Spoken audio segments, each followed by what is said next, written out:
Countdown. Cool. There we go. 3, 2, 1, go. And I was.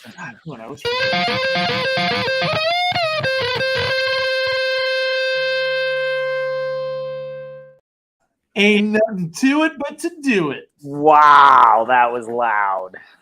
I was louder. The video was loud. That song, I love it. That'll wake you up. Reading. I can tell you. So Brad wasn't available, so I got Slash. Slash does the intro for us. Excellent. That must have been pretty. Was it like a cameo? No, I just texted him. I was like, "Hey Slash, what's up?" He goes, "Eric, it's been so long." I'm like, "I know, dude. I'm busy." Was he a little upset that you went with Axel instead of Slash? Yeah, but he understands. Like he understands from the mother's perspective. Slash is rarely ever going to make the cut. Wasn't he in a commercial recently where like he's trying out for like a garage band or something? Yeah, what was it? And they're like, "You're hired." Yeah. He's like, "Oh, cool." Yeah. I don't remember what that was for, but yeah, it was basically like, yeah, if the best is available, take it. So it's like, all right, cool. Did I tell you recently, Meg? So we spell his name Axel, and Meg, maybe a month or so ago, she's like, I feel like I should have just let you have it and let it be AXL because I wanted it spelled like Axl Rose. And what is it? AXEL? Yeah, that's how we. So when we decided on the name, I don't know if I used those right, but here we are. I don't generally wash. I've never been with a woman. I don't know what that's all about. I don't know how to wipe properly. That's it. I don't know how to wipe properly. I eat my own dandruff. That's I have dried up deodorant cakes under my armpits. Are we going to get copyrighted for that? Only if you do one more. If you do one more, we're getting shut down. YouTube is shutting us down. The algorithm is listening. Cool. We made it. Maybe we'll close out with that one. Yeah. We'll get our strike. But yeah, so when she finally, she didn't really have a name. We had so many names, and I kept telling her, I was like, if we have a boy, Axel, like that's number one on my list. And so like that's the name that was on my list, and there wasn't anything else. So she said to me, like, okay, we'll do Axel, but it has to be AXEL. And I was like, okay. I was like, I'm willing to, meet you halfway. She goes, no, you're not meeting me halfway. I'm giving you the name Axel. If anything, you're meeting me like a smidge of the way. This is way more than meeting me half. I was like, okay, cool. It's really like the name's really grown on her. But she recently was like, I should have just let it be AXL. And she goes, I should have just given it to you and let it be AXL. I was like, it's not too late to change. Like, we can still change it. He'll never know. He'll never know unless he watches this podcast, unless he watches this episode several years in the future. So, but it's cool. It fits him. I have a feeling he's going to be like a boy Fiona, and Axel's going to fit him perfectly. Or he's just going to be just like a little cave child. Yeah. Like Fiona is she's such a cave girl. And Everett's just like, and I feel like Everett too, like, kind of chill. Like Everett, I feel like is a chill name. He's just kind of like, hey, I'm good over here by myself. He's gonna be a surfer. I'm here with my book and he's got that surfer hair. Yeah. Do you guys call him Ev? Meg, I'll call him Ev for short occasionally. Meg, I think she liked the nickname Rhett, but I've never called him Rhett. She's never called him Rhett. But that was an idea when she was named Everett. Is that Rhett and Link? Is his name Everett? I don't know. But she liked the name Rhett, but no, we've never called him Rhett, but sometimes it's Ev. I just call him Big Time. Big Time. Big Time. Big Time. Big Time. And then Axel's Little Big Time. And Fiona is Stop Biting Your Brother. So, good times. So, anyway, yeah, we're in it, man. I feel like should I get ready? Oh my God, you look extra. That's right. It's test day. I'm ready. We're ready for the tests. You look Go with the Richard. I just want to share the wheel and do a goddamn bridge embankment. This episode will be titled "The One with the Chris Farley Imitations or Impersonations." I live in a van down by the river. I don't know if you saw the one that taking the week off last week, I uploaded one of our first podcasts from Grounds After Rounds. Oh, that's fun. And it was so I went all the way back to like the one that we had saved in the drive, like episode 1001 or however it was labeled. And I go back and listening to it, it's like, yeah, it was like I think we were recording on like the phone. Probably. It was echoey. And I remember we were talking about, I listened to the first like 10 minutes or so, but I remember we were talking about the Snatch, and it was that dude Stu Brower from I forget what his business is called. WTF. Yeah. And he was saying how like there's no point in doing like snatches and classes. Oh, right. And what's the point of a snatch? And then from like an operational capacity, like he bought all these, the 25-pound bars we have. It's like he bought a bunch of those, but those are really narrow to snatch with. But he's like, but you don't need a snatch, so there's no point. So you can like have more people in your gym at a time and have more space using those little bars, and then you never have to snatch. It was this whole thing. And I haven't thought about that guy in a while, but he always like he stirs me up. He's around still, I think. Yeah, I haven't.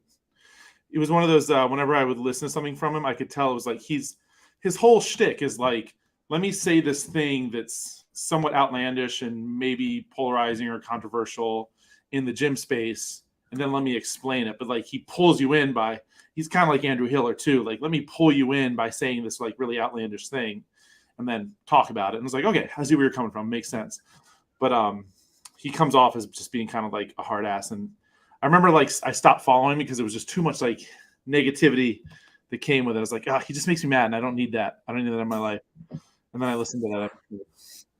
So, but I was going back. So like thinking to today was, hey, remember when we started this podcast 5 years ago, however long it was, the conversation was like, cool, at some point we want to take our level 3, and this is a great way to like talk about it, maybe prepare for the level 3 or stay current with it. And I have not taken the level 3 yet. I would like to take my level 3, and I feel like I have good resources in like helping me prepare for the level 3 from like, having conversations with you, and then being with Affiliate U, and then and also knowing that like I don't want to have to re-up my level 1 again, just to stay current. So now's a good. Is it level 2? Can you do the level 2 every time? Like, do you have to do another level 1? Yeah, but level 2, because the level 2 does not keep your level 1 active. That's my question. But I need the level 1 to stay active as the affiliate owner.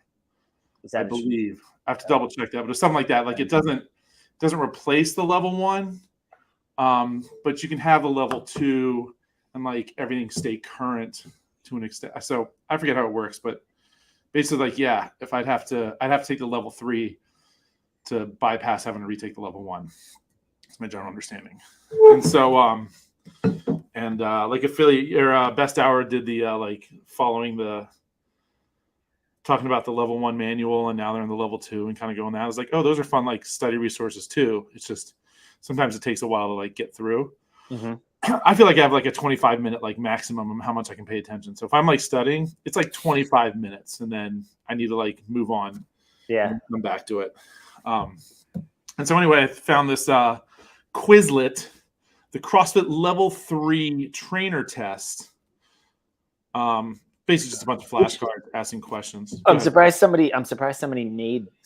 I have to imagine it's not somebody who's taken the test that made it, because I'm pretty sure you sign like a "thou shalt not reveal anything" document. Like I don't think it's quite an NDA, but it's like something. I think it's probably someone that was studying for it and used this as a resource to like. So there's not questions, and I think even like you can like CrossFit gives you a couple like sample questions. Like if you go to the level 3 or study this level 3, like CrossFit has like 5 sample questions, but they also very clearly say at the top, these questions are not on the test. But this is kind of this is what it looks like. Like here's the format. Yeah. So I think this person has created like flashcards as like studies. So there's no questions on it. It's just what is fitness? What is cardiorespiratory? What's fitness in 100 words? So just someone studying for it. So I thought it'd be fun to go through that and go from there. See how we do. How do you feel? Unprepared and exceptionally low expectations. Good. Yeah. Me too. Me too. That's why I thought it would be fun. It's like, cool, let's just do it like completely unprepared. And then maybe sometimes we'll come back to it and be like, hey, now that we've been talking about it more, let's think about it. So I'm going to share my screen with you.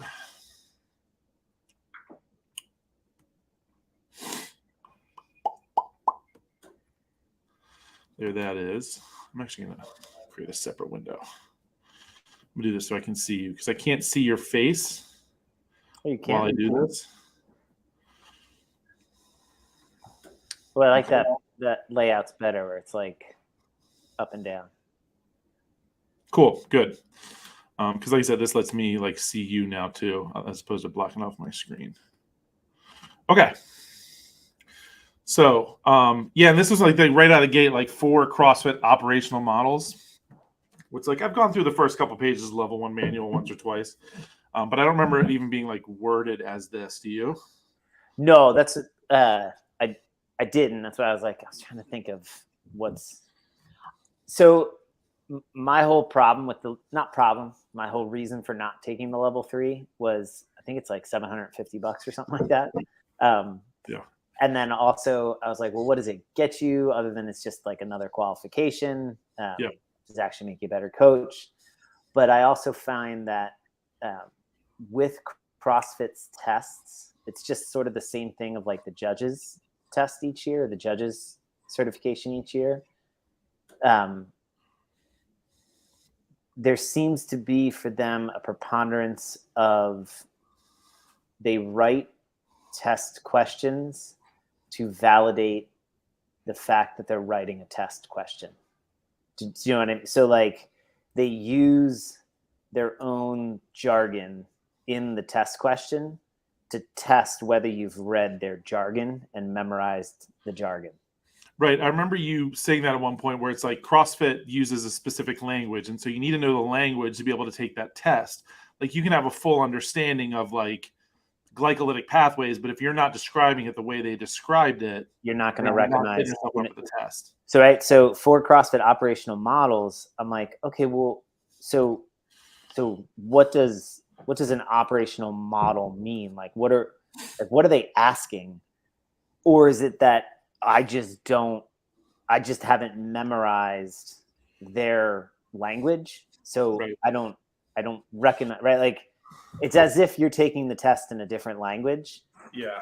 But, we looked at this one before we started, which look like that is 100% a pedagogical move. That's like there are entire. Are you still there? Where'd you go? Yeah, I'm sorry. I'm still here. I was right here. Yeah. Sorry.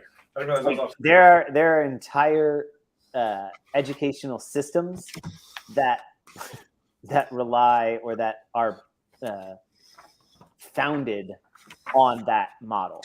You know what I mean? Like science, technology, engineering, math fields, it's a very predominant, right? Like you need to memorize what the information is, and then you need to be able to display the ability to regurgitate that information in order to move on to the next stage of your development, which then is maybe practical application of that knowledge and stuff. And so, so there's sort of that for me professionally, when I was still coaching, it was kind of like, wasn't really worth it to me to get another number after that acronym after my name. Yeah. I didn't really care. But at the same token, like there is worth in putting the time in to learn this stuff and then take it. So this for CrossFit operational models, I was just like, when you first asked it before we started, I was like, I have no idea what they're asking about. Like, I don't know what that is. But then when we see the answer, I was like, oh, yeah, okay. I know these. Right. But then this is actually, I remember this was the one that Brad was like, what? Like, because he's very much, when he took the level 1, he's very much like explain to me the function explain to me the application of this thing, and I'll be able to memorize it, because he can't see. So Brad Snyder we're talking about, right? So he has to be able to like cognitively, like all up here, envision it, and then give it some sort of extraneous application or association for him to be able to remember it, because the way he used to study and learn was he had a photographic memory. So he would just, read something and would be able to regurgitate it because he could just read it and memorize it. But because he's like, I'm not sure if I actually had a photograph, but he's like, I'm pretty sure I had a photographic memory. Right. So that's how he would get away. Yeah, that's how he would get away with not studying anything at all, and then just like read the book the night before the test and do fine. So when a lot of these came out, like in the level 1 lecture, they talk about this. This is it might be operational models in the level 1, but again, that's why I said I'm prepared. Haven't read that thing in probably a year and a half, 2 years, 4 years, 10 years. Have no idea. It's funny. I busted it out because I'm like just curious, like out of the gate, does it even say like? So I wonder, like the person that created this too, are they putting it in their language to make sense? Right. For operational models, like I don't think. And they changed it. So the 10 fitness domains or types of adaptations. Yeah, those are the 10 general physical skills. Yeah. The energy systems, totally. The sickness, wellness, fitness continuum, totally. But that performance of athletic tasks, it's called the Hopper model. The Hopper model, yeah. Well, they changed it. They changed the level 1. Is this card, right? So this would also be a cautionary tale to people. You get what you pay for. So if like you're using somebody else's Quizlet cards to study an exam, but you didn't make the cards, you don't know of the accuracy of these cards. It's like using somebody else's cheat sheet for the chemistry exam, and then you get the wrong chemistry exam, and you're like, the fuck, I memorized that cheat sheet instead of just studying material yourself. And oh yeah, I remember. Anyway, right? So I remember taking a test. It was like I forget what science class it was, but it's like you can write notes on an index card, and that you can take that into the test. And I remember like one of my friends asking me for like, "Hey, can I use your index card?" I'm like, it's not going to make any sense to you what I wrote on that card. None whatsoever. It doesn't even make sense to me. I just wrote what I thought might be on this. Why do you have the entire one side covered in penises? Because I borrowed it from my brother.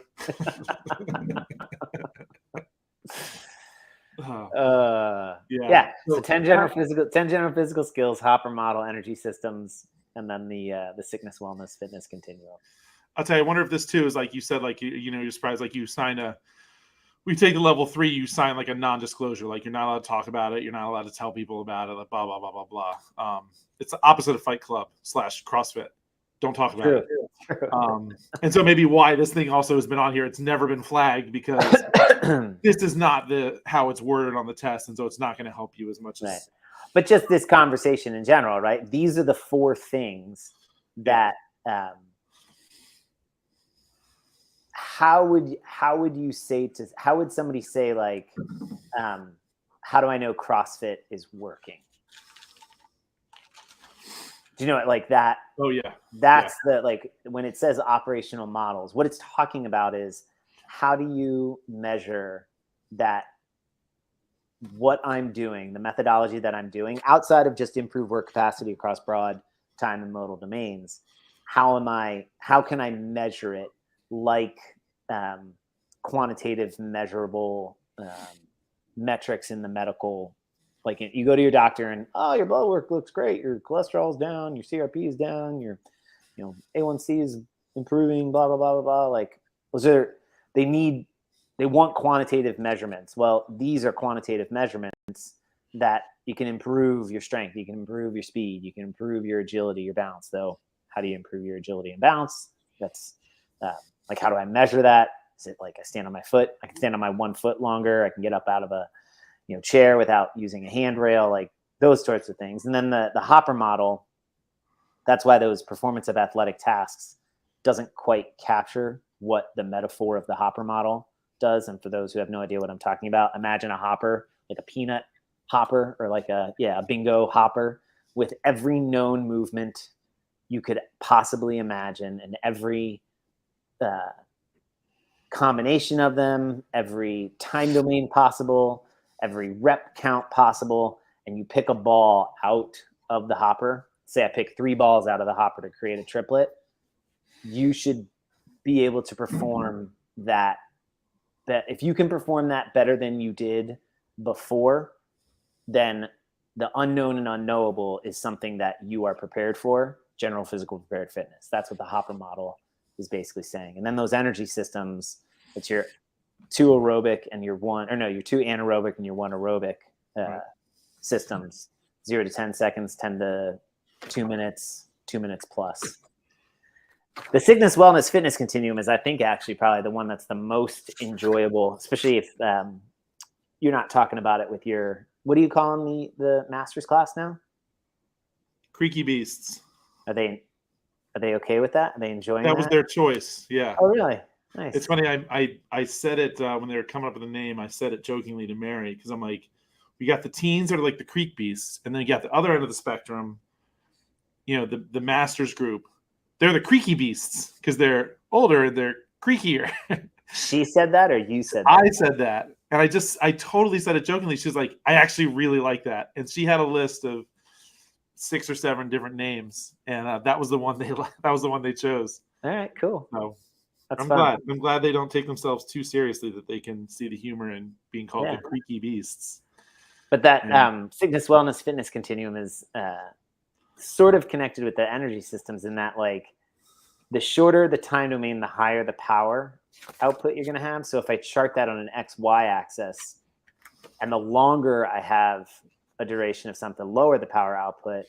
Eventually, if you do like 1,000 workouts, short, medium, and long, you could plot them on a chart, and it's going to have kind of a parabolic curve with this asymptotic tail kind of heading out to infinity time, and an asymptotic tail heading towards 0 time, but with infinite power.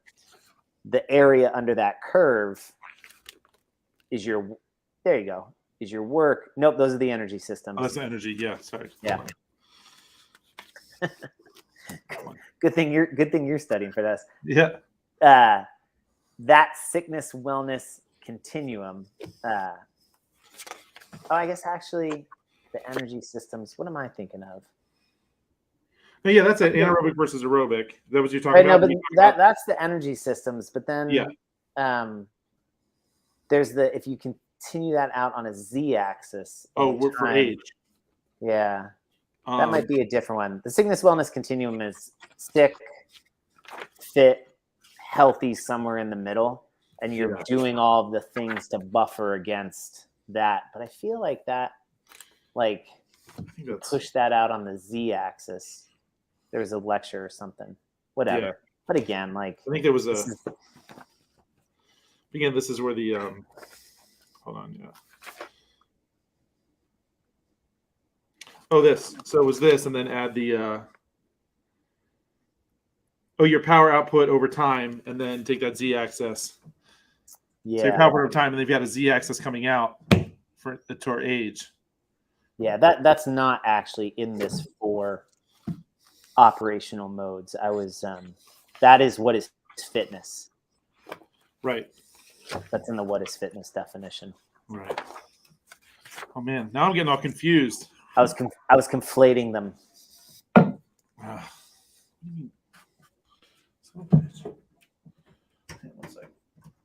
Man, if it's going to take this long for each question, there's no way you're going to finish the test. No way. I think it's over like 150 questions or something. Is that how many questions it is? I have no idea. I didn't take it. Yeah, well, it's funny. It's funny too because I feel silly. Before we get to the next one, like talking about it too, like when you explain, like when someone's like, "Oh, you're a level. I took my level 1. Oh, well, how many levels are there? Well, it's like 4 levels. Oh, well, then you go take your level 2. And the way sometimes explaining is like, I feel like I'm explaining Scientology. It's like to the average everyday athlete, this person comes to the gym, they're like, I don't know what that means.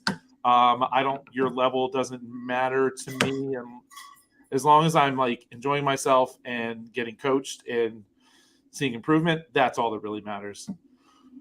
And so it's like the level 3. So like taking the test too, it's more for me. Like I think it's a way for me too to like intentionally like have a goal and set like know this stuff better.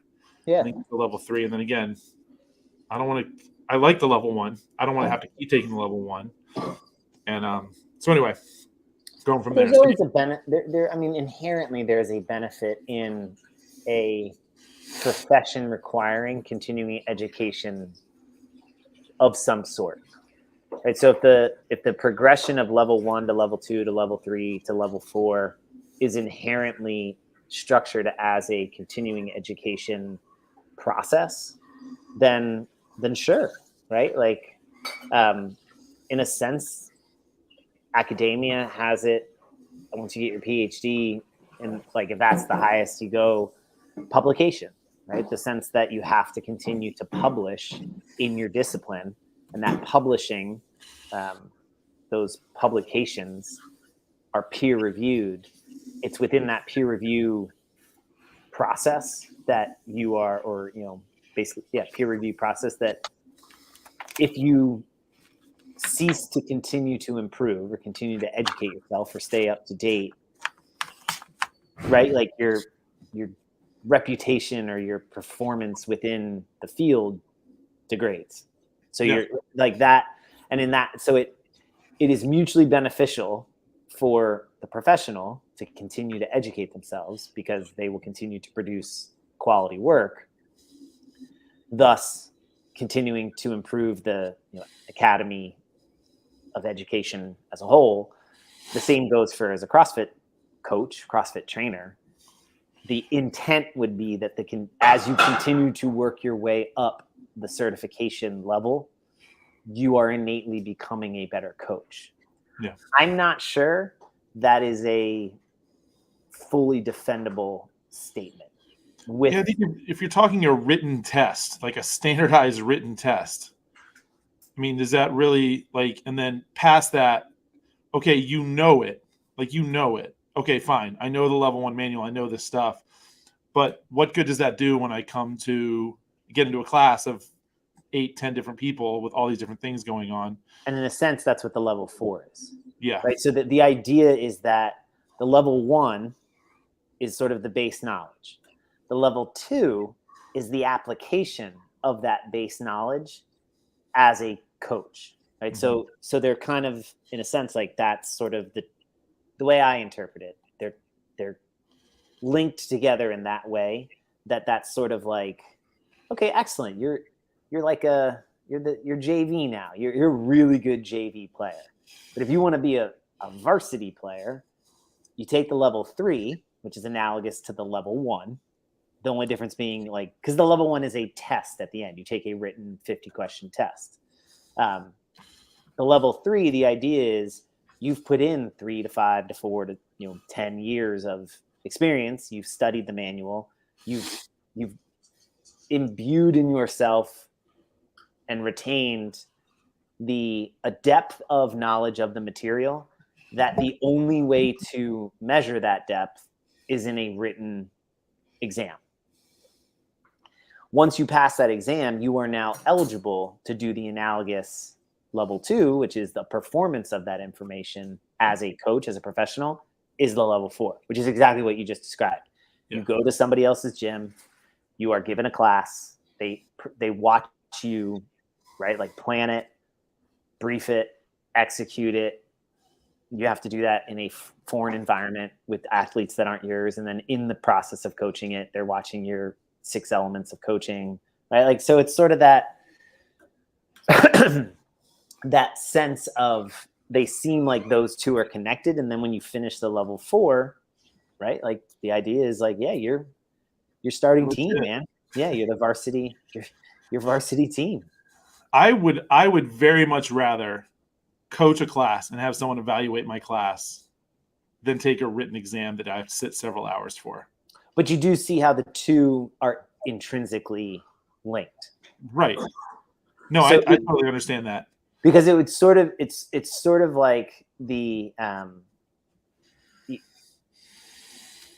yes, there's a performance aspect to being a professional CrossFit coach, but there is also a knowledge element that, like, if asked, the expectation as a representation of the profession is you need to have a requisite level of knowledge to be able to, right? When they ask, well, how would I measure if I'm getting better at CrossFit? Well, we have these 4 operational modes, blah, blah, blah, blah, blah, blah, blah. But you need to be able to say it not just like as a book regurgitation, but also the 5 second, the 30 second, the 5 minute, the level 3 exam level explanation. To me, that's how, like, it makes sense to me. That's how I understand it.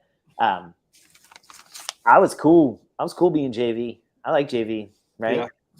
Better pizza parties, significantly less stress, right? See, nobody's yelling at you on the field. Yeah, I was in the actual sport, I was varsity as a sophomore, and I hated it because I didn't play much, but I still had to get chewed out at practice. Right. So yeah, I wouldn't have minded taking a little bit more time on JV and honed my skills before I took the test that is varsity. Yeah, man, JV's where it's at. Go drinking on Friday night. Nobody really cares. JV was fun. All right, cool. So let's so the 10 fitness domains are types of adaptation. So this would be the 10 general physical skills. Correct. Agreed. Yeah. We'll rattle them off. How many you want to like tag team them? We'll go like go back and forth, one for you one. go, I go. All right. Yeah. All right. So I'll start with cardiovascular respiratory cardio. Endurance. Power. Good start. Stamina. Speed. Balance. Agility. Hold on. I already lost count. That's 4. I think it was 6. So we did endurance. So I'm write this down. Endurance. Cardiovascular respiratory endurance. You said stamina. Stamina. Power. Speed. Speed. Okay. Boom. That you said balance, or did we already count that one? I think I said balance. And agility. I said agility. You said agility. Okay. So that's 6. Cool. So endurance, power, stamina, speed, balance, agility, flexibility. Oh, that's a good one. I'm trying to see them. How do you put them up here? You want to read them again? No. Flexibility. I'm thinking of the 4 and the 2. We already did the middle 2, which is dumb. So what do you say? Balance, agility, flexibility, accuracy. Accuracy. Strength.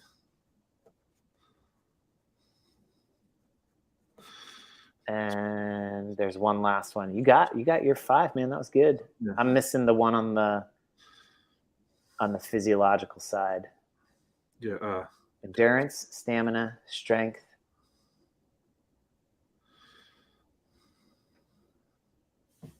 Power and speed's in the middle. What's that other one? What's that 4th one? I can't remember that 4th one on the power, speed, strength, accuracy, agility, balance, speed, stamina, power. Because you got balance, agility, accuracy, and balance, agility, accuracy. And what's the other one? The other one on that side? God, what am I? Not precision. I always think precision, but that's not it. Balance, flexibility. You said flexibility. Flexibility. Actually, the flexibility. I don't remember. What's the 10th one? We're missing it. Yeah.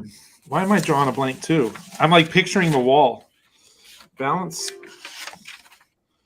I'm using my cheat sheet. Just pull it up on the card. Oh yeah, dumb. That's what it's there for. Yeah, there we go. Coordination. That was it. Coordination. Coordination. Right. That was it. All right, cool. Awesome. Off to a good start. That's hard though, not having him in front of you though. But yeah. I say it's funny. I totally see like the way you're picturing him in your head. I'm picturing the wall. Like, Well, the wall they're in the just wall. in that order. They're in that order, and they're in Yeah. that order for a reason. The 4 on go back to the card. Sorry. The 4 on the top are physiological. The 4 on the bottom are neurological, and 5 and 6, power and speed, are manifestations of physiological and neurological interacting together. And that's like the cheat sheet way to remember them. I hadn't thought about them in a while. Use it or lose it. Knowledge. Cool. All right. Yeah, this is where cool. Next one. Define cardiovascular respiratory endurance. And this is where, like you said, knowing how they word it. I mean, if I had to write it, like if this was like a fill in the blank, I'd be like, I don't fucking know. But I mean, it's your ability to process oxygen, expel or carbon dioxide. So breathing in oxygen, processing it with your heart pumping the blood around. That's cardio. And then vascular, cardiovascular. Respiratory, being able to inhale, exhale. So being able to inhale oxygen, process it, and exhale carbon dioxide, processing it in the blood system. So that's how I would understand. And the better more you can do that, the more oxygen you can deliver, and the more carbon dioxide you can exhale as waste more efficiently, means you have a higher degree of endurance, cardiovascular respiratory endurance. Sounds exactly. Yep. Gather, process, and deliver oxygen. There you go. Yeah. I mean, yeah. In a nutshell, that's exactly what you said. Yeah. Gather, process, deliver. So that would be right. Like if that's, I'm assuming that would be multiple choice, maybe, right? Hope so. That's where like the multiple choice testing system can be a godsend, because it's like, I don't need to fucking memorize shit. I just need to recognize, that has to do with oxygen, delivering the oxygen via your blood, right? Oh, cool. There it is. There it is. Stamina. I think people sometimes confuse as endurance. Yeah. Right. Stamina is muscular. So it's the muscular fiber's ability to continue to exert power. And that is a function of energy, stored energy, but then also the body's ability at the mitochondrial level to make energy.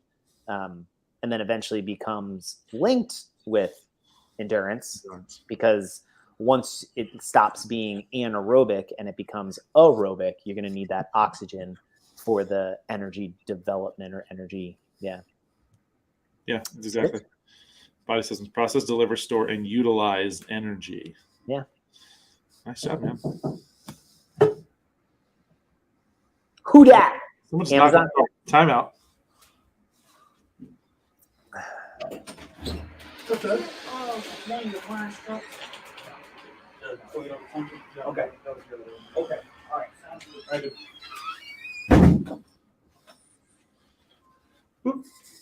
Hey man, sorry, we backed a truck into your wall again. Yeah. No, it is fishing charter season.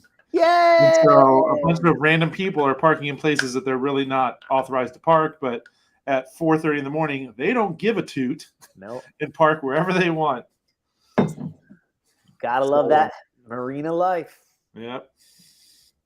Boom. All right. Define strength, my man. So I think this one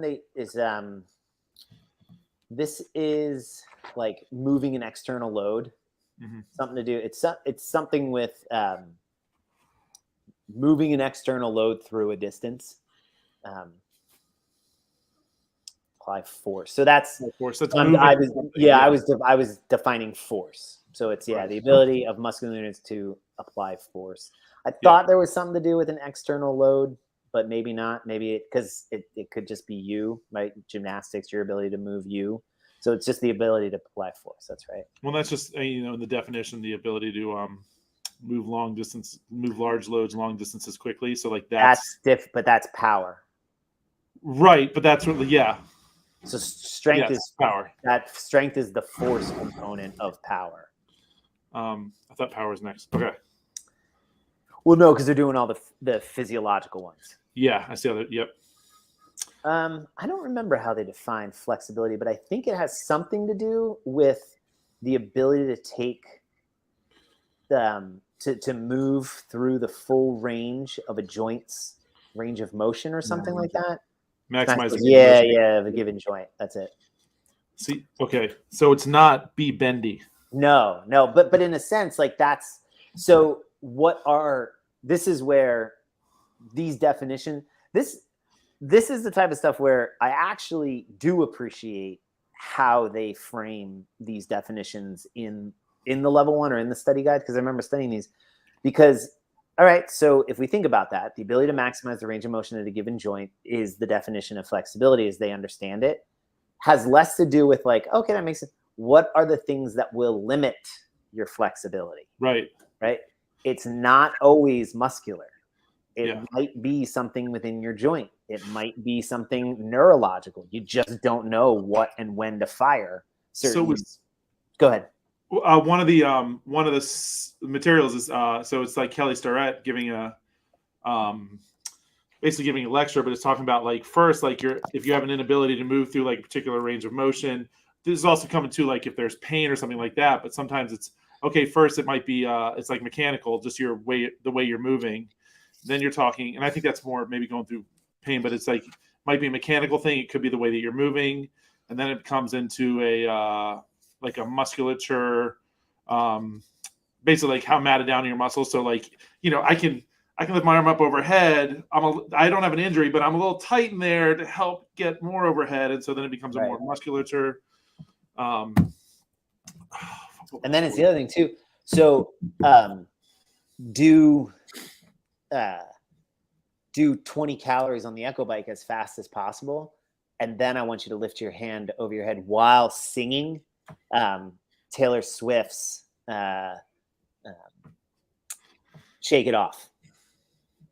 Right, like so what I'm taxing is that ability to maximize the range of motion at a given joint is influenced not just by the musculature, not just by the joint itself, but also by fatigue, by your ability to breathe at ranges of motion, right? So that's the part of where understanding that definition of flexibility then makes it, oh, I see why that totally makes sense, and why that makes sense is why it's one of the 10 general physical skills, but why it's also probably the lever that you could improve first and get the most impact for 99.9% of people. And it's not like just stretch more. No, like stop snatching at 90% of your 1 rep max for the next 5 years.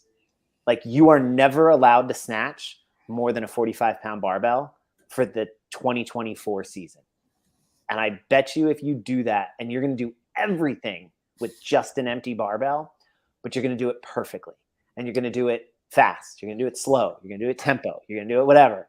I bet you after that season, you pick up, and then it's like, okay, in the 2025 season, you can do whatever you want. You can put as much weight as, I bet you PR the first time out. Yeah. For 99.9% of the people in your gym. Because what they improved is probably all on the neurological side: accuracy, precision. I said precision, it's not precision. Accuracy, coordination, agility, balance. And they probably improved their flexibility. And they probably just by default improved their stamina and their endurance. They didn't even know it. Strength, power, speed will come along for the ride. Yeah. Until you get to the point where you have had level 2, level 3 adaptations, which is a whole nother use of the word level and stuff. That's a different field of strength and conditioning outside of the CrossFit domain. But they've probably had long-term adaptations that they would have never gotten if they continued to try to improve their strength, just their strength. That's what everybody wants to improve. Be want to improve this. Right. Anyway, it's not sexy. Well, it just feels like I should be doing better. I need to be better. But they measure their improvement with this one, right? Yeah. This is the ability to impart a load or to apply that force across a distance in a minimum amount of time. Right. This is to move a large load, long distance, fast. Quickly, yeah. Oh. Speed. I think it's just cover distance quickly, right? To Minimize the cycle of repeated movement. Gotcha. But So that's, and again, like that's a I would that's some of these are like definite. Like I said, these fall into that my complaint. But I mean, again, like my complaint is limited not to the game that this test or this structure is playing, right? That's the fucking game. Those are the rules. Learn it. I just decided I didn't want to play it in the sense of like memorizing these. But this totally makes sense. Yeah. We always think of speed as like run faster, whatever. But like think of that chaos workout. Do you remember that from the games that one year where they didn't know how much of a movement they were going to do, and they didn't know what the next movement was. It was like 3, 2, 1, go. All right, you're going to do push presses until I tell you to stop. And they had the double kettlebell. Oh, yeah. They had to do. And so you had Matt Frazier and Chandler Smith right next to each other. And Chandler Smith was trying to do them really, really well. No reps. And Matt Frazier was just fucking moving. And he was probably getting no reps every 7 to 10 reps. So when I think they had to do like 40 or 50 or something. So he probably ended up doing an extra 8 to 10 reps, but he was doing them so much faster that he just kept moving, where Chandler really was focusing on it. And so his fatigue went way higher than Frazier's, who's just like, bah, bah, bah. And so that idea of he used speed to circumvent accuracy, but for the sake of he didn't have to do as much power output because he was just moving so darn fast, right? Or he didn't have to exert as much energy because he wasn't under load as long. Yeah, less time under tension. Yeah. Anyway, and it's for competition. But that idea of cycle time can be very beneficial in the sense of demonstrating fitness. Yeah, I like that definition. Is it's not just run faster, but I mean running faster is too. You've minimized the time. Exactly, it took you to run a distance. So yeah. Okay, these get weird. I don't remember these, but I do remember them being like kind of precise. I think this one is. What's up? Am I doing it right? Right. Well, no. So this one is sort of, I think the idea, it's exactly what you just said. It's like the appropriate activation of muscle chains in like the appropriate sequence or something like that. I think it has something to do with activation and sequence. Yeah. Combine several distinct movement patterns into a distinct. Yeah, not what I was remembering, but distinct movement patterns and a singular distinct movement. Huh. I don't remember that. So like, yeah, like, I mean, that might be accuracy. What I'm describing might be accuracy. How did you say it again? It's something to do with like the initiation of muscular units in the appropriate sequence or at the appropriate time or something like that. Now I thought that's what his coordination was. Seeing the coordination definition, then hearing that, like that does sound more like accuracy. Yeah. All right, cool. Agility. I don't remember. I mean, again, like the ability to transition time. Oh, that's right, time. The transit. This one, right? So there's, and again, like this sounds similar to speed. Well, no, because it's transition. Yeah. So agility, it is similar to speed, and that's what you remember what I said. Power and speed are the manifestation of neurological and physiological. They're like you are displaying the two sides. So speed is basically strength and agility, and a little bit of coordination and a little bit of coordination, I think. But so, right, does that make sense? Like your ability, like because cycle time infers you're changing directions. So if you can do that quickest, then you probably have some pretty good agility in there. Or if I'm doing shuttle runs or whatever. So does that make sense? Yeah, gotcha. But that's right. So agility is transitions. What was the first one? Is that basically going from like the eccentric to the concentric like at the same time? Like it's, I think it's just changed, like I'm going probably left or going right. Probably overthinking. Gotcha. So that's also what you're doing is like that's, I think, often when somebody comes from another strength and conditioning discipline into CrossFit, they want to translate CrossFit's terminology into their terminology instead of just learning CrossFit's terminology and seeing it as manifested in the human movement. And so the fact that I have zero training or study in any other strength and conditioning world outside of CrossFit, I have no problem. I just don't feel like memorizing their definitions because I'm lazy. I don't know if lazy is the word. I'd rather read philosophy. There you go. All right, balance. Not falling over. Oh, nailed it. Ability to control placement of the body center of gravity in relation to its support base. It's basically what that is. Right. I mean, so I mean, that is, but that's what I remember. Like it's like keeping your center of gravity over your. It's doing this. Center of mass. Oh, yes, it is. Oh, Not don't falling over. fall over. Yeah, that's a good one. Ad. Oh, are we getting paid? Are we getting paid by Levi's? Interesting. So, do you think because this is on YouTube? Well, there's no sound. So, if there was sound, you would get caught. All right. So this has to do with I think sequencing at the right time or something, like the right muscles firing at the right time in the right order or something like that. Ability to control movement in a given direction or at a given intensity. Again, I'm wrong. I'm remembering something else. I'll come across it. Yeah, ability to control movement in a given direction or at a given intensity. So, all right. So accuracy has to do with controlling direction and intensity. Interesting. Boom. Who's got some? 3 main metabolic pathways. Metabolic pathways. Glycolic. Are we going back and forth? Yeah, I did glycolytic. It's glycolic, glycolytic, something like that. Am I thinking is aerobic, anaerobic? I'm getting ahead. Anaerobic? 2 of them are anaerobic. The first 2 are anaerobic, and then it is just aerobic. Aerobic. Yeah. And then glycolytic. No. Glycolytic. 2 of them are anaerobic. Glycolytic is the second one. It's anaerobic. Phosphogenic is the first one. Oxidative is the last one, aerobic. Got it. So that's where I'm getting myself confused. Yeah.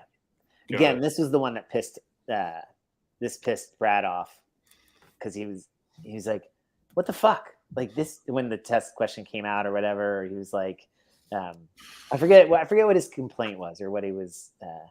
And it was funny. I remember when Glassman, there's like a video of him and somebody was like getting wrapped around. He goes, "Look, none of this shit matters. You don't have to learn this stuff. Just know short, like really, really short. Excuse me, really, really short, kind of long. That's it. Let's move on." Moving on. He's like, it's all voodoo magic anyway. Nobody really knows. Not to mention, it doesn't matter. Until the level 3. Until the level 3 test. Until they actually had to create something that was certified as a discipline. But yeah. It's also a guy who, Glassman being somebody who is autodidactic, self-teaching, right? Somebody who reads his own stuff, and then to him, those that struggle to learn this in sort of a chase the terms, memorize the terms, but memorizing them without sort of a real world applicability to it just doesn't compute to him. He does right. Like he's like, I don't understand what your problem is. Just like train. Like I don't get it. Like what do you? He would never say that. You know what I mean? I don't know. I've never heard. I don't know him personally, or that he would say that. But like to me, he seems like the type of person that, when it came to sort of this type of academic study, he just doesn't compute. Like he's like, this is dumb. Like, just do it. If you just do it, you'll understand it and learn it. Like I don't understand why you're book learning. Read books that teach you how. Read fiction. Read books that show you how people should act. Read stuff that whatever, and then go coach in the gym. Yeah. This we were talking about earlier, the 3-dimensional definition of fitness, and this is where I'm going to flip it. This is the okay. This is the power over duration. Yeah. Power duration, yeah. And then at age, created 3D graph, plotting health leads to sickness, wellness, fitness model. So this leads into the fitness, wellness, consistent. Ooh, can you do this?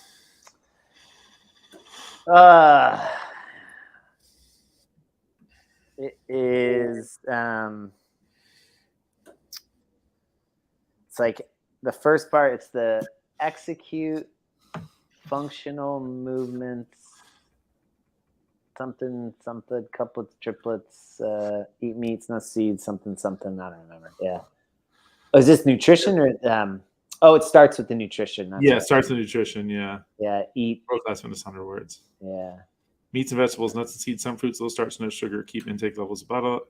Should I read? No, look it up. What's if you're listening, keep intake levels that will support exercise but not body fat. Practice and train major lifts, deadlifts, clean, squat, presses, clean and jerk, and snatch. Something blah, blah, blah, blah. Regularly learn and play new sports. Got it. Yeah. Just put that on a poster. Oh shoot! There it is. Was it on here? No, was it on here? It's one of them. You had 2. Here it is. Yeah. Yeah, it's similar. Yeah. Cool. What is training? This is a good one. I remember you explaining this one to me once. I was like, oh. So this would be the difference between training and practice. What did I say? So practice is more like the neurological side. So when you're working those specifics, so like the balance, agility, accuracy, and then the training is more like training your power, strength, applying. Was the training part? See, that's why I remember the opposite of training and practice, because practice, when you say, oh, practice made sense because it's about like, it's more skill based than it is like your power output. Activity improves performance through a measurable organic change in the body. Organic change. Physiological change. So you train the 4 physical skills, 4 physical skills on the left side of our wall, your wall. The wall. There you go. What standards improve through training? Oh gosh, now we got to remember them. I have to remember what they were. Accuracy, agility. No. Other stuff. There's your training. Power, speed. Nope. Well, maybe they do training? A little bit. Yeah, but I would start with the cardio. Endurance, stamina, strength, flexibility, and power and speed probably will, but those are the strength and flexibility come about from training. Which I perform for. Right. Boom. Standards so the other ones, yeah. Actually, agility, balance, and coordination. And then practice, yeah. Activity that improves performance through changes in the nervous system. That's what is practice. You can't do it at high intensities. Yeah. So all those people that want to get better at double unders in the middle of the workout. Yep. Too late. You already missed your chance to practice. Well, remember too, that was that was such a big thing, which like the gymnastics course. And it was if you're going to train these, practicing some of these movements. Yeah. Like you said, when you're completely fatigued, you're sacrificing a lot of the, you're training the wrong movement at that point, because you're probably doing it incorrectly. You're out of position. You're cheating. You're cheating things. You're not going to full range of motion. So all those toes to bar that you do at the end of, the 5 rounds for time, the last 4.5 rounds of toes to bar, basically the whole workout, you've practiced the wrong movement for toes to bar. So your toes to bar aren't getting any better. You just got better at doing them badly. Yeah. Oh, what was this? Oh, how do we control the dominant metabolic pathway conditioned when interval training? That's fun. Do you want to take a stab at that or just go? You just keep flipping the card. I don't know what I'm supposed to do. The question is, how do we control the dominant metabolic pathway when How do we control the dominant metabolic No, pathway? I understand you read the question, but then Oh, yeah. then you just keep flipping the card. So I was like, Oh, yeah. oh, okay, I guess we're just gonna read it. That's cool. I don't know. Yeah, Have we we've reached your 25-minute limit?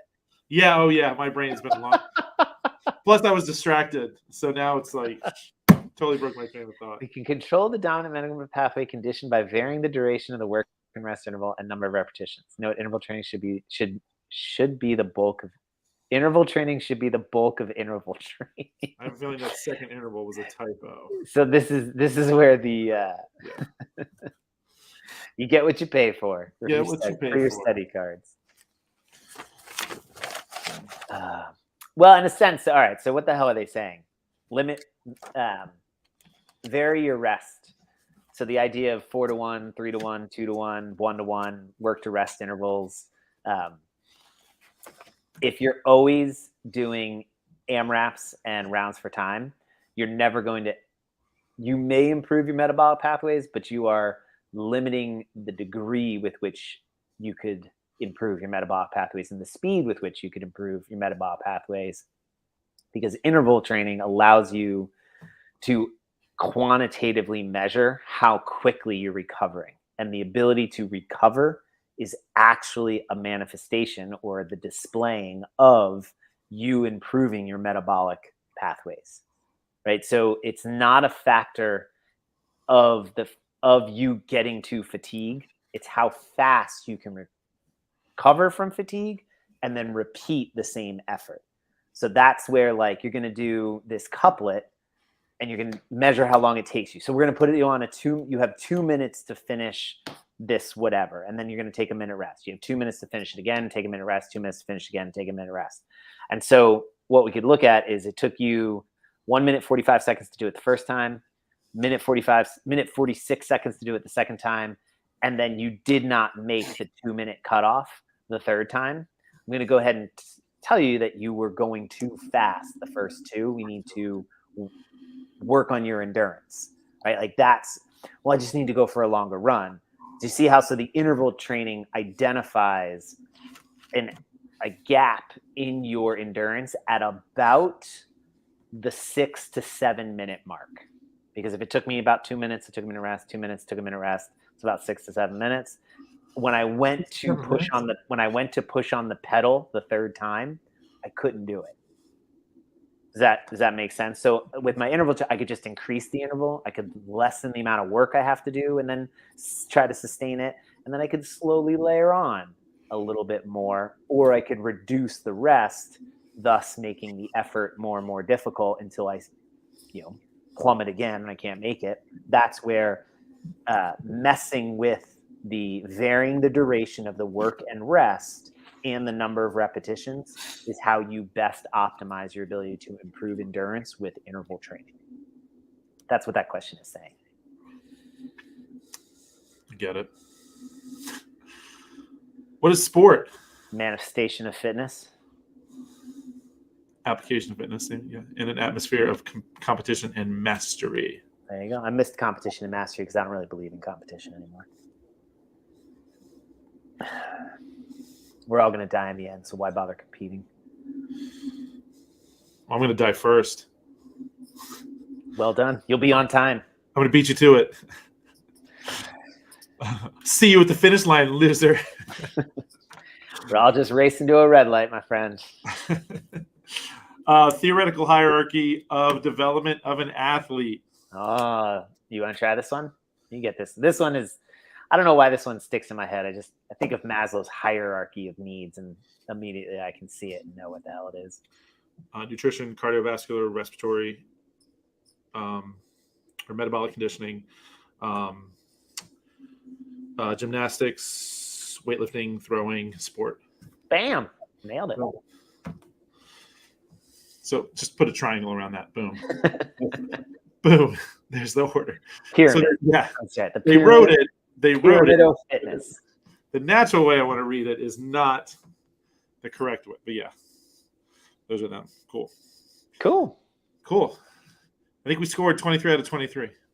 Sure. Flashcards. Well, this is like when I go play golf with the twins and we play like a scramble, which is great. I love that they want to do that. I think it's very intelligent for them to develop. And then they play like almost every other day. So then they go play by themselves and, actually keep track of their own shots. But I have no desire to do that. But we're always like, oh, you guys try and shoot, but we don't even come close to shooting par. Because they just get tired carrying me the whole time. Yeah. Cool. Thanks for that, man. No problem. It's good. Yeah, I think I definitely want to take the level 3. I think it's been on my mind, and I think I just need to set the date and go for it. And it gives me a goal to shoot for. I found value in it. I totally get your perspective too, because it's it's almost like a conceding to the system, because it's like, do you really need it? I think if you're constantly practicing this and learning this and trying to get better at it, which I feel like I'm trying to do constantly, I just need to remind myself, like, I'm the level 3. I don't think does it really.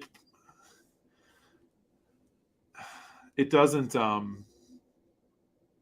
guess, determine my value as a coach, per se. Like, I feel like I'm a pretty good coach without having to take a level 3. And so getting wrapped up in having the numbers and letters. I just don't have a lot of numbers and letters after my name like you do. I don't have qualifications.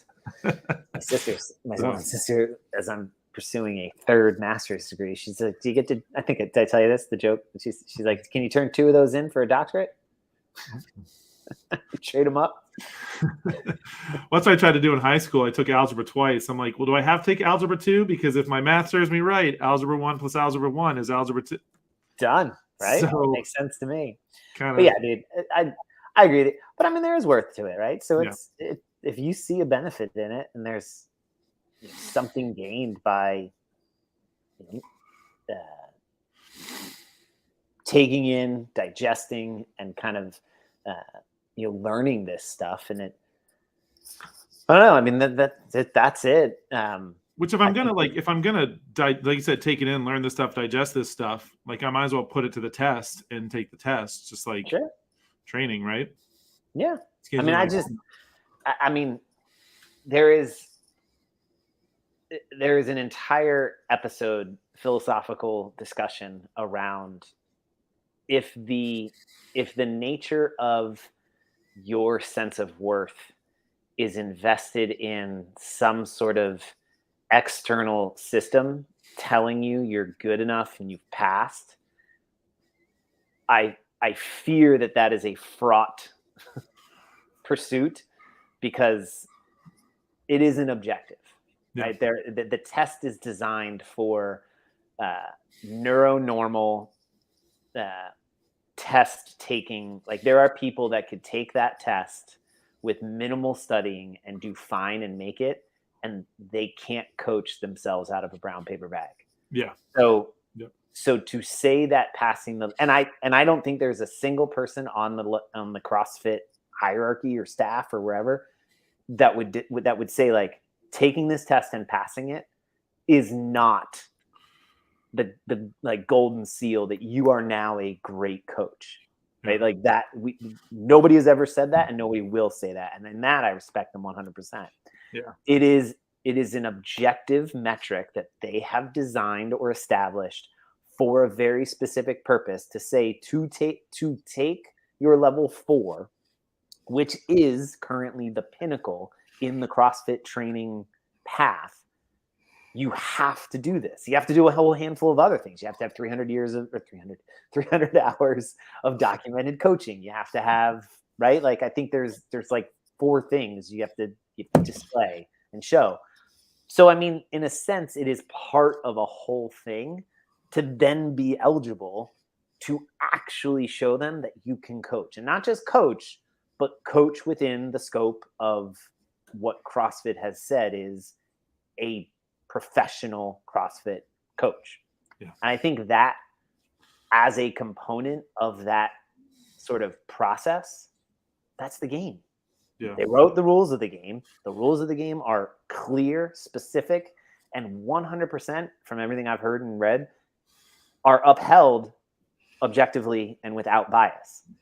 I don't know. I mean, if you're in the game to play a game, and that's the game you want to play, I'm not sure there's many games out there that are any better in the sense, you know what I mean, that are going to offer you a very objective, very clearly defined, and very unbiased measurement of the skill that it is saying it is trying to test, right? Like that to me. So the question is, do you want to test that skill? That's right. Like that's the only question, or at least that's the question that for me that it comes down to. And if the answer test or not to test, well, right. Well, it's the same person who wants to compete in CrossFit but doesn't want to do the open. And when I say by compete in CrossFit, wants to like come to a class and be like, oh, what did so-and-so get? Oh, what did so-and-so get? What did so-and-so get? And you're like, you realize you're measuring yourself. You're comparing yourself to other people. Like you're competing, whether you admit it to yourself or you don't, like you're competing. You're doing it. You're in it. And then when the time for the open comes around, well, now it's just transparency and competing. So is it that you don't want to compete or that you don't want to be held accountable? Right? Like that. And that's like the fuck you. Like, yeah, I hear you. Truth hurts. Like, so like for me, like I honestly, I just don't want to take the test because I don't want to measure. Well, really, I just don't want to put in the time, study for it, and then sit and take it. Like that's the part of that $750. I think it might be $500. It might be wrong. Yeah. Should only get it once, I think. It's like the value that I would have to invest in time. I want to put that time in other things. Mm-hmm. And so that's the part where and I would lie if I said, well, there's also the component of like, oh shit, what if I fucking fail it? Then you got to say, yeah, I took it and I failed it, right? Like all of that stuff. Sure. That's it. Like failing it, it's funny. If I failed it, I'd be like, yeah, I'd probably be disappointed that I failed, but I failed plenty of tests, so I'm never afraid to admit that I failed a test. It never bothered me. But it's that I would be lying if I would say like, no, there is definitely an element of like embarrassment. You know what I mean? Like a little bit of embarrassment of like, fuck, I failed it. Yeah. That is not enough for me. Like if I actually sit with it and say like, oh, it's not. Yes, that is there, but shit, I do plenty of other stuff that I run the risk of failure that is as equally embarrassing. I look at it of a function of utility of, okay, so what am I not going to be able to do if I invest the time and energy and cost to taking the test? Does that outweigh the value of the things that I was able to do, right? Because I wasn't studying and taking the time to take that test, right? That to me, that's the part. And so if that's the situation you're in, I'm say don't fucking take it. If that's not the situation you're in and you're in a different situation, we'll take it. But in the end, like you make that decision and I think it'll be cool. Yeah. Cool. I'll think about it. Well, I don't care. I chew on. All right, gratuity. I think you undervalue yourself already. So whatever. Constantly. Yeah, I'm working on that. I'm working on it. Cool. All right. I think people should count their lucky stars. They're not paying $300 a month to come to the gym.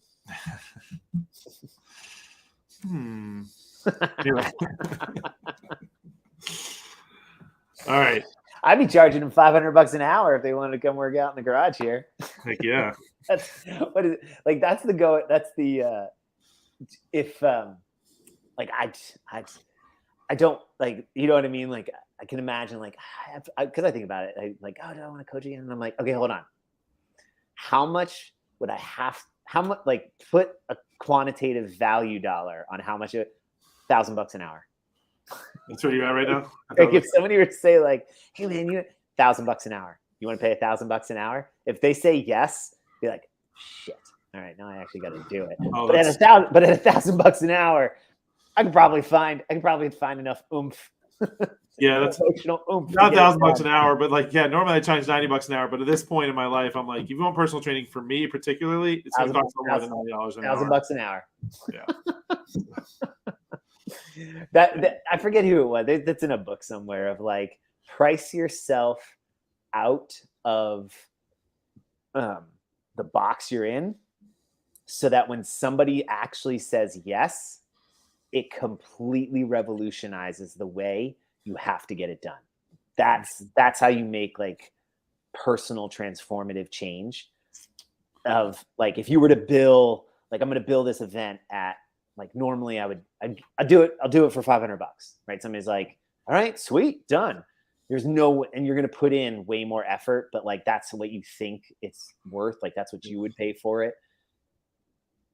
Say, go way against yourself and go, all right, well, how much? $10,000. $10,000. Yep. And they'll be like, that's too much. Okay, no big deal. You say, somebody asks again, $10,000. And they go, sweet. Do you want to check now or do you want to check later? You're like, holy shit. Because now you have to totally revolutionize the way you imagine you're going to get this thing done to actually deliver on a $10,000 payday. Like, oh, fuck. I'm going to need to bring in Bob and Sue on this because, yeah, exactly. Like, well, I'm getting paid enough to be able to afford them. So I'm going to bring them in. You've just taken yourself out of the minor leagues into the whatever, right? Of the varsity. Right. And what's the worst case? You get the $10,000. You're absolutely horrible at it. You never have to do it again. But you got the $10,000 payday, right? So it would have taken you 5 years to get that. Yeah.